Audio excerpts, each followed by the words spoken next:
ఆ రెండో కూతురు చచ్చిపోయిందమ్మా. చెడగొట్టినోడితోనే పెళ్ళయింది, మేస్టార్తో.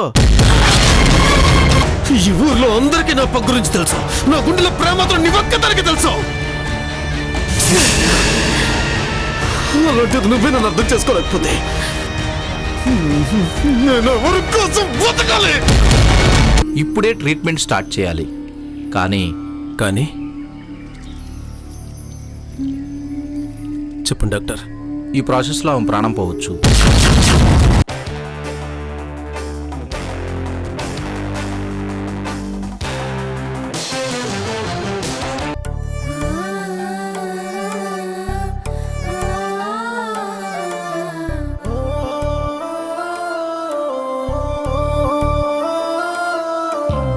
అతడే ఒక శిఖరం, మనిషి బంగారం, మమతే అతని వరం, ప్రేమకు ప్రాకారం. సగము తనువు సదికిచ్చాడు, శిరమున గంగను మోశాడు. కరళజ్వాలను మింగినవాడు, పరుల కొరకు తల వంచాడు, పరమశివుని తలపించాడు. శిఖరం శిఖరం శిఖరం శిఖరం శిఖరం శిఖరం శిఖరం శిఖరం.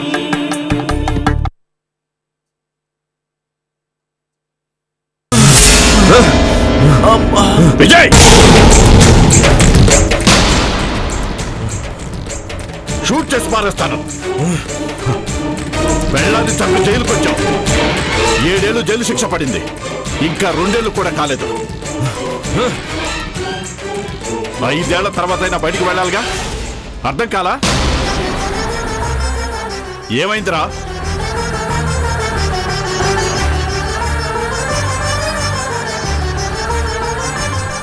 మీరైనా చెప్పండి, ఏం జరిగింది? సార్, ఇందాక మేము అక్కడ కూర్చుంటే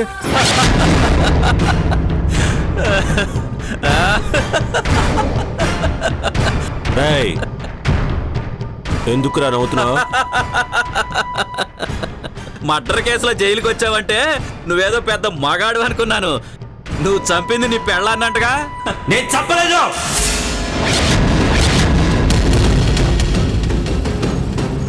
నా భార్య నా ప్రాణం. నా ప్రాణాన్ని తీసుకునే అంత పిచ్చోణ్ణి కాదు. మరి జైలుకి ఎందుకు వచ్చావు? నా సుమతిని చంపే ఆ నేరాన్ని నా మీద వేశాడు. ఎవరు? నా అన్న.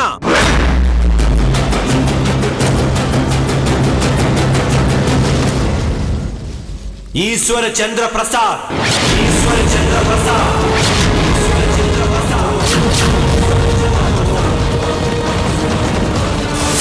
అసలు ఏమైంది భయ్యా? ఆడు పెద్దోడు, నేను చిన్నోణ్ణి. మధ్యలో మా అక్క ఉంది. ఒకే తల్లి బిడ్డలమైనా వాడికున్న గౌరవం ఊళ్ళో నాకు లేదు.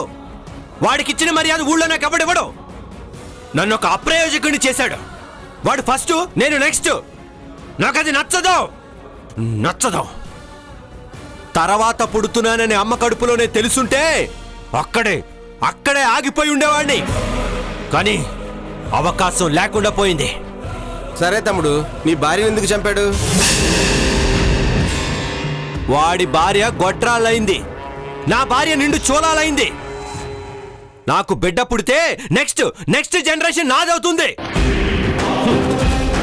తట్టుకోలేకపోయాడు, చంపేశారు. నా భార్యని చంపేశారు. అది నేనే చెప్పానని జనాన్ని, కోటిని, అంతని నమ్మించేశాడు.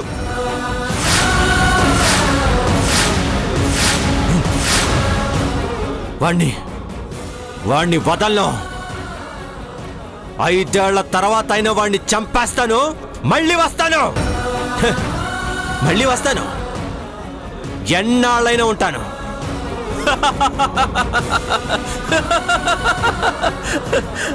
నాకు అర్థమైందిరా, నువ్వు చేతకానోడు అని నువ్వే చెప్తున్నావుగా. ఖచ్చితంగా నీ పెళ్ళాన్ని నువ్వే చంపుంటావు. బయటికెళ్ళి అన్నను కూడా చంపాలనుకుంటున్నావు. నీకిద్దరి మీద కోపం ఉంది గురు. నువ్వు కావాలనే చేశావు. ఎందుకు? నీ పెళ్ళాం కడుపులో బిడ్డ నీ అన్నదేగా.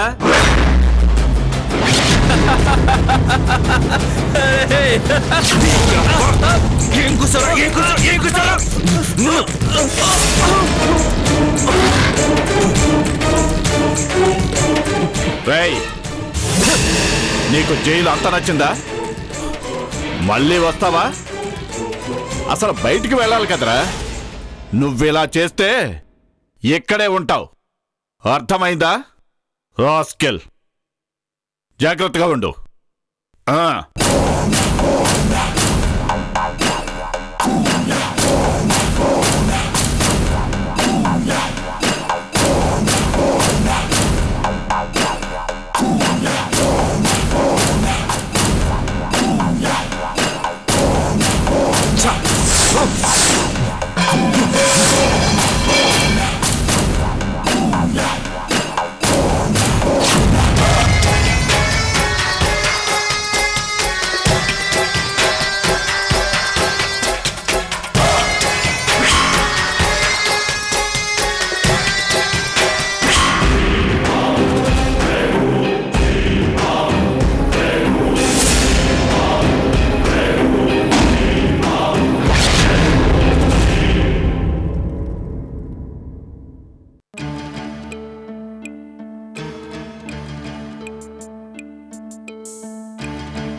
ఏదో జరిగింది.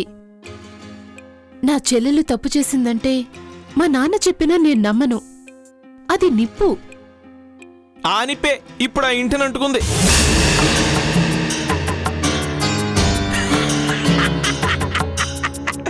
పాపం ఆ ఈశ్వర గారి ఇల్లంతా కన్నీళ్లతో కాలిపోతుంది తెలుసా నీకు?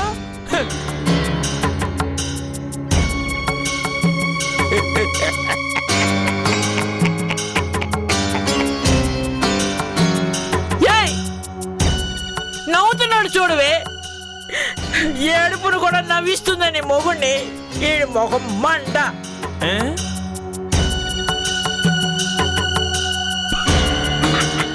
చాలా ఆపోయ్యా. ఏడుపును కూడా ఎగతాళి చేస్తే మట్టి కొట్టుకుపోతావు, మట్టి కొట్టుకుపోతావు. ఎవరు? అందరూ కలిసి నా తల్లిని ఏదో చేశారు. అది దేవత. తప్పనేది దాని రక్తంలోనే లేదు. మా మాస్టరు దేవుడు అనేది. వాళ్ళిద్దరి మధ్య అవ్వ మట్టి కొట్టుకుపోతారా వాళ్ళని అపార్థం చేసుకున్న వాళ్ళు. బామ్మ, దేవుడు దేవత పెళ్లి చేసుకుంటే తప్పేంటి? నీకు తెలియదే ఉంది. కాంబినేషన్ సూపర్ గా ఉంటది. నువ్వు చిన్నప్పుడు శ్రీరాములు పందిళ్ళలో చూడలా? వసే గంగా, నీ మొగుడిని నోరు మూసుకోమంటావా లేదా? నాకు గాని తిక్కరేగిందంటే మా ఏడుపేదో మేమేడుస్తాం, మీరు పడుకోండి. నువ్వు కూడా పెందలాడే పడుకోవాలి. కడుపులో ఉన్న నా కొడుకు రెస్ట్ తీసుకోవద్దు. ఇంట్లో ఇంత జరుగుతుంటే మీకు అసలు కొంచెమైనా బాధ ఉందా? ఆ బాధ తప్పు చేసిన వాళ్ళకు ఉండాలి, నాకు కాదు. బాధ ఉండాలంటే బుద్ధి ఉండాలమ్మా. అది లేనోడికి ఎక్కడి నుంచి వస్తుంది? ప్రస్తుతానికి నిద్ర వస్తుంది. మీరు తెల్లారిన దాకా కూర్చొని ఏడవండే.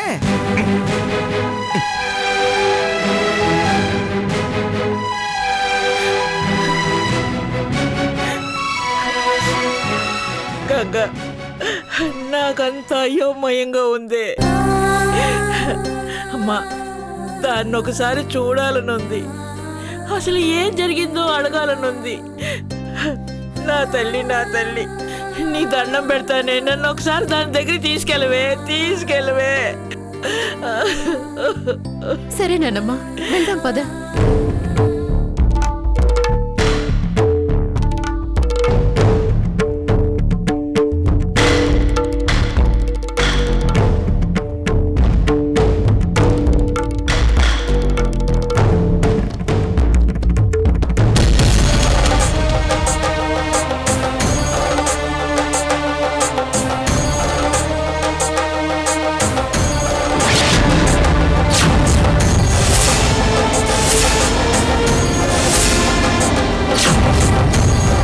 ఎక్కడికి?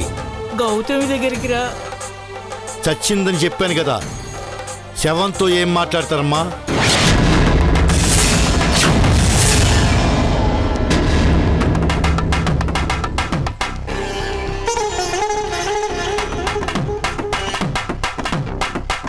అలా అనుకురా, తప్పు. అది నీ బిడ్డరా. అవును, తప్పు చేసిన బిడ్డ, దారి తప్పిపోయిన బిడ్డ నా దృష్టిలో చెడినా చచ్చినా ఒక్కటే. అలా అని నువ్వు అనుకోరా. మేము అలా అనుకో. నీ కూతురి మీద నీకు నమ్మకం లేకపోయినా నా మనవరాల మీద నాకు నమ్మకం ఉందిరా. అదలాంటిది కాదు నాన్న. మీకది కావాలి, నాకక్కర్లేకపోయినా మీకు కావాలి. అయితే వెళ్ళండి.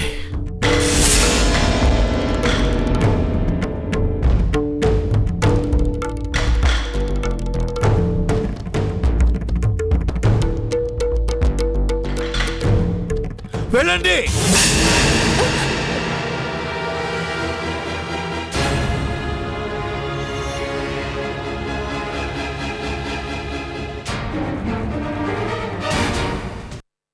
ఒక్క మాట విని వెళ్ళండి.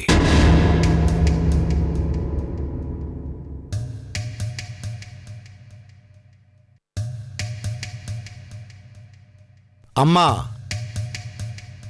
నేను మాటంటే తిప్పుకోనని నీకు తెలుసుగా.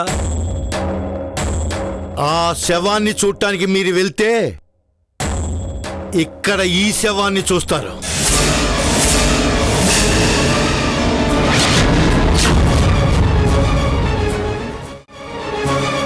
విషం మింగి చస్తా.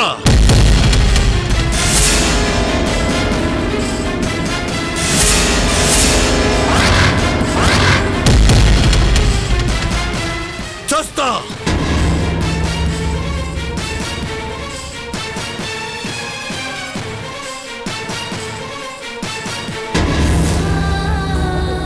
నాయనమ్మా, నాయనమ్మా, నాయనమ్మా, నాయనమ్మా.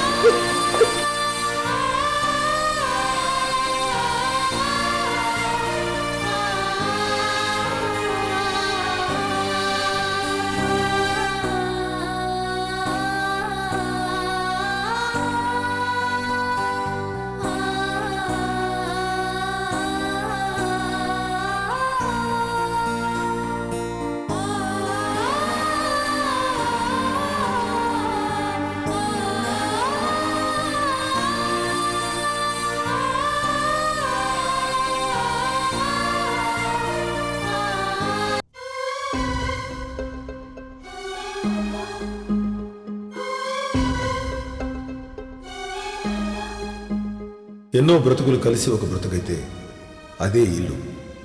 నువ్వు రోజు నా స్కూల్కి వస్తున్నావు, ఈరోజు మా బ్రతుకుల్లోకి వచ్చావు. నువ్వు నా బాధ్యత, గుర్తుంచుకో.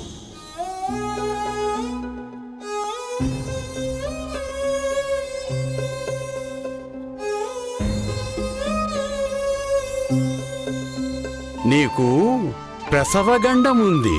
నువ్వు గర్భం దాల్చిన నాటి నుంచి మృత్యువు నిన్ను వెంటాడుతూ ఉంది. ప్రసవించిన మరుక్షణమే ప్రాణం పోతుంది.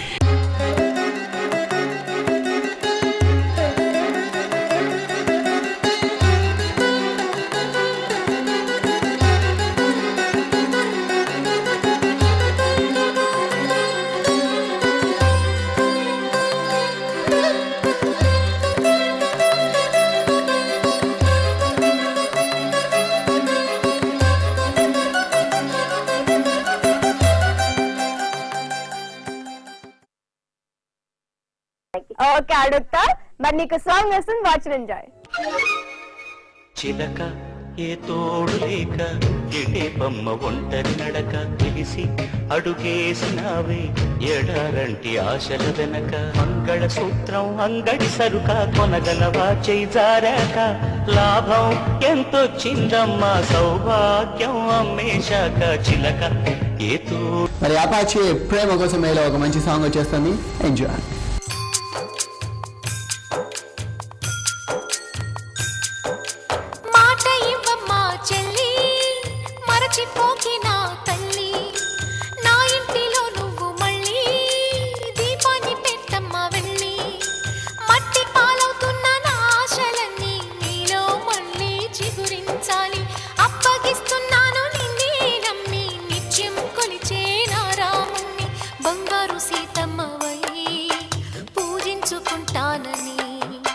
కలకాలము పచ్చగా కనిపెట్టి ఉంటానని మాట ఇవ్వమ్మా చెల్లి, మరచిపోకే నా తల్లి.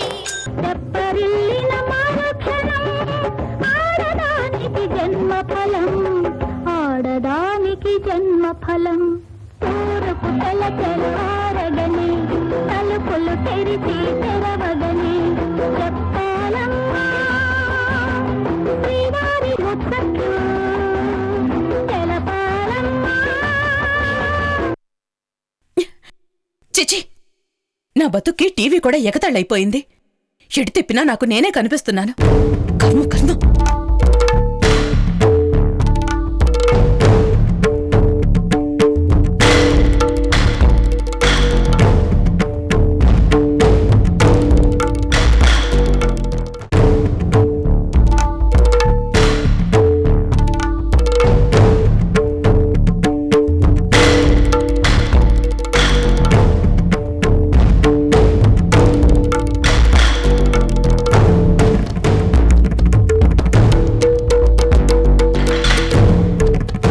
ఇప్పుడు ఏమైందని?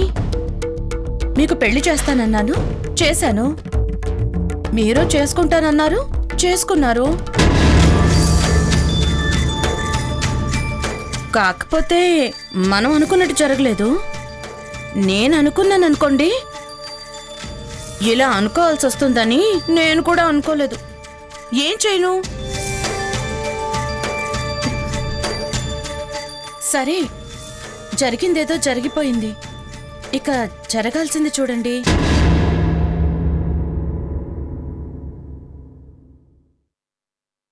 అదే ఆ బిడ్డనేదో నా చేతుల్లో పెడితే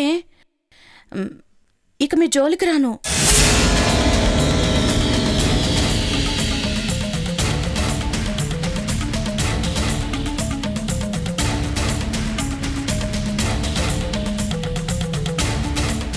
పెళ్లికి ముందు జరిగితే తప్పు, పెళ్ళయ్యాక జరగకపోతే తప్పు. మీరు తప్పు చేయరు, నాకు తెలుసు.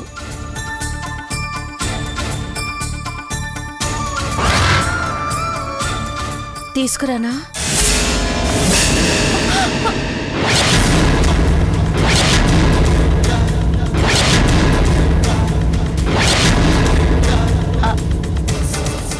అది ఎప్పుడేమవుతుందోనని టెన్షన్గా ఉందండి.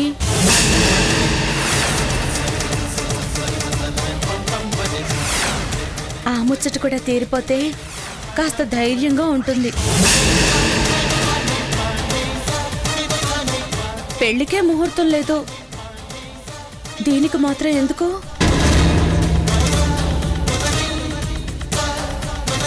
తొందరగా బిడ్డ పుడితే బాగుంటుంది కదా.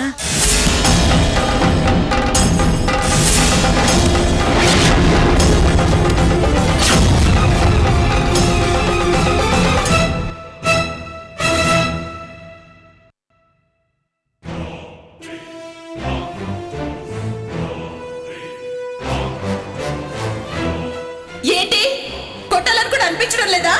కొట్టండి. మిమ్మల్ని ముట్టుకోవడం కూడా పాపం అయిపోయిందా?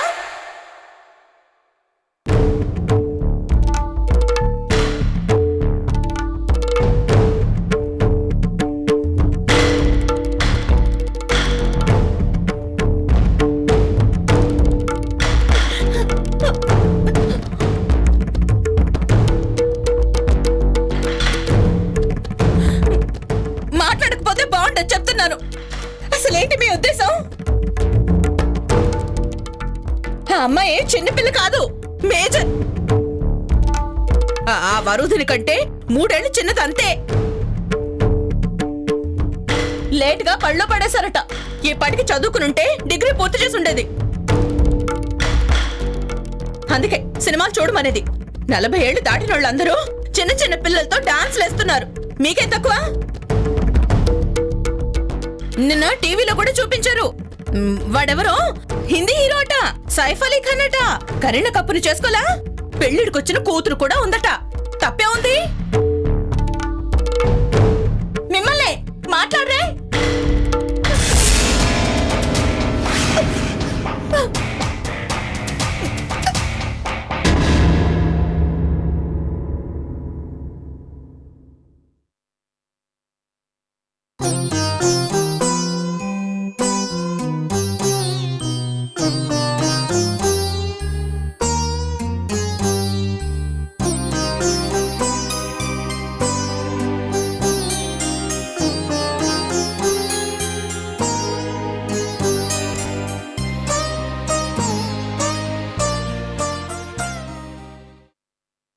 బావా, ఈ రోజు నుండి నేను శ్రీకృష్ణుణ్ణి, నువ్వు అర్జునుడివి. ఏంటి, నువ్వు నాతో స్నేహం చేయి చాలు.